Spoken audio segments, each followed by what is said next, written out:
friends. It is the Tuesday after Thanksgiving, which means it's a Taco Tuesday. I am at a brand new place. Never heard of this place before. It's called Ale Tacos or Ale Tacos. I'm not sure. They have a nice beer selection, so it could be ale. Could be ale. Probably not ale, but it could be ale. At any rate, we're back here with our Pastor tacos. We've got two sauces, of course. One avocado-y looking lime one. And then red or orangey salsa. I gotta say, I don't know if I'm just hungry or if or what is happening, but these look and smell delicious, and they have a proper spit, like for the al pastor style. You know? Did you know, by the way, that pastor tacos were inspired by like the spit style rotisserie of the Middle Eastern folks that I think migrated to Mexico. At any rate, yeah, it's a Middle Eastern thing. That's where we got al pastor. Isn't that cool? At any rate, I am I'm very, very excited. So I'm gonna hit up this first one with some of the orange salsa, and we're gonna give it a run. And I'll see you in a second. Ready for this? Here we go. Oh. I'll be back.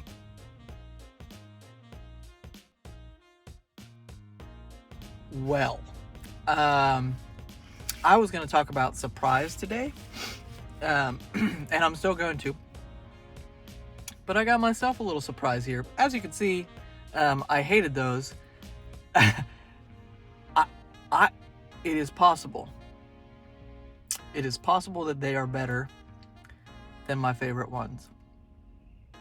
I'm not happy to say. Look, I am naturally predisposed to distrusting places that try to look nice. And that place looks nice inside. Like it's got like a very fresh vibe. They got a nice like craft beer selection in the back. Did not believe that it would be very good. And the prices are also really, like, it's got mom and pop shop prices, and the quality is through the roof.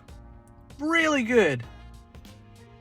They didn't griddle the meat at all. Like, every bit of the crunch and caramelization came from the spit. Really, really good. You should try these. At any rate, and there's like 2 people in there, so you can get your food, get out, and not get a side of the Rona. So that'd be good.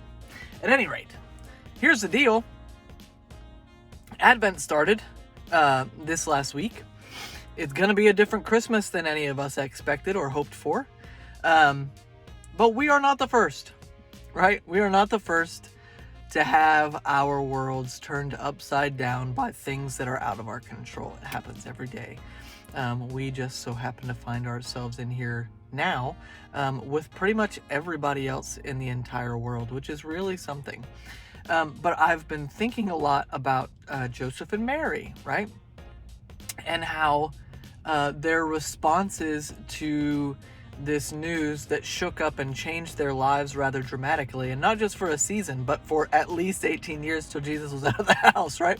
How their responses sort of determined how they were going to live moving forward internally in terms of disposition, right?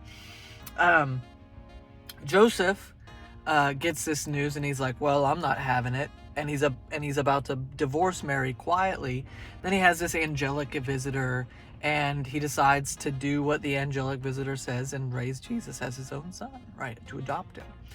And we have no reason to believe that he did that anything but dutifully and lovingly, right? Recognizing that Joseph was probably a nice guy and wanted to do the right thing, but thought that this unexpected pregnancy was going to be a stain on his and Mary's reputations in the community, and really just sort of wanted to move along from that. Thought Mary had been unfaithful to him, right? I mean, you can hardly blame the guy. But then when he gets this message from the angel, he changes his tune and does the right thing. Mary, on the other hand, we get the Magnificat from Mary. She has not just her plans violated, but her bodily integrity is violated. She didn't ask for this pregnancy, right? And And then she gets her own sort of world-shaking visitation and mind-changing moment.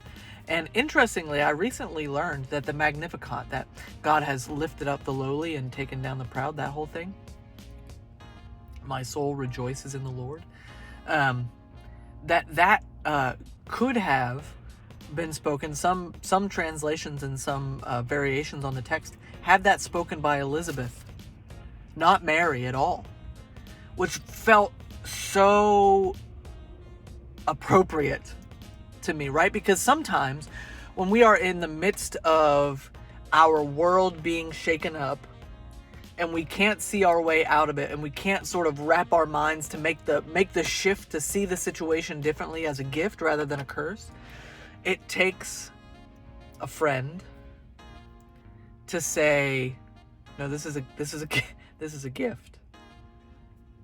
It takes an Elizabeth to say, my soul magnifies the Lord. Look what he's done for you. Doesn't seem like a gift right now, but God is magnifying you. God is lifting you up. God is tearing down the proud. As we enter into this season of Advent, of waiting and watching and hoping, right?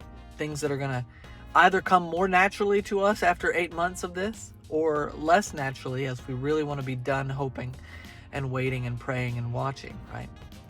We've got to make a decision. We've got to make a determination whether the disposition of our souls is going to be that of stubbornness and wanting things to be the way they've always been, or receiving what is as a gift from God. Not that God is trying to punish you, but everything is a gift. Paul said that he had learned to be content in all things. And this is a guy who had been shipwrecked, beaten, stoned, chased out of the city on multiple occasions, imprisoned. I mean, this is a guy who recognized that everything isn't joyful, right? But that there is some joy in all things. That God is still giving us life and breath moment by moment, even when things are bad. So how can we find the joy? How can we find the gifts of Advent, hope, peace, joy, love, in a time that we wish was different?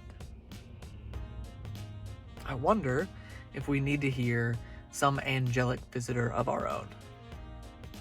And I don't know where that voice, maybe that voice can be me today. Maybe I can be your messenger today, to help you look for the ways that this time can be a gift, even though it's different. Or maybe you need a friend to say it to you. Or maybe you need to say it to a friend. Maybe you need to be that angelic messenger to a friend today.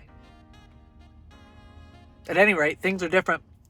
And one of the different things that we're going to be doing is this week, we're having our first outdoor worship service in the back of the church, in the lawn. So plan to be there at 11 o'clock. It will also be streamed, same time, same place as it always has been for the past little while. So if you are still uncomfortable coming to an outdoor worship service, fear not, it will be there waiting for you. The production value may be lower this week as it's a new setup for us, so it'll probably just be a standard single shot. But bring a chair, bring some blankets. It's bound to be a little chilly. I would love to see somebody show up with a small generator and an electric blanket. So if you can make that happen, please sit near the back as to not distract us with the generator. But do come. We're gonna have sort of a variation on our Hanging of the Green service, and I'm really looking forward to it. Pastor Kelly and I are working on it this week. And if you haven't gotten your pledge in yet, I know that a lot of your pledges are outstanding, but we've seen such amazing production out of that pledge drive so far. So many of you have stepped up and increased your pledge. This year we have a handful of new pledges, which is always great. I'm just so thankful for your support of the ministry and mission of this church, and more important of that, thankful to bear witness to your growth in discipleship. So thank you. Grace and peace to you, and we'll see you, I think, Thursday for Lectio. And in the meantime, if you have time for lunch, to come over here to Ale Tacos it's on Hebron Parkway. That's where it is, by the way, in sort of southern Louisville. But get on out here. It's good stuff. Grace and peace to you. We'll talk to you soon.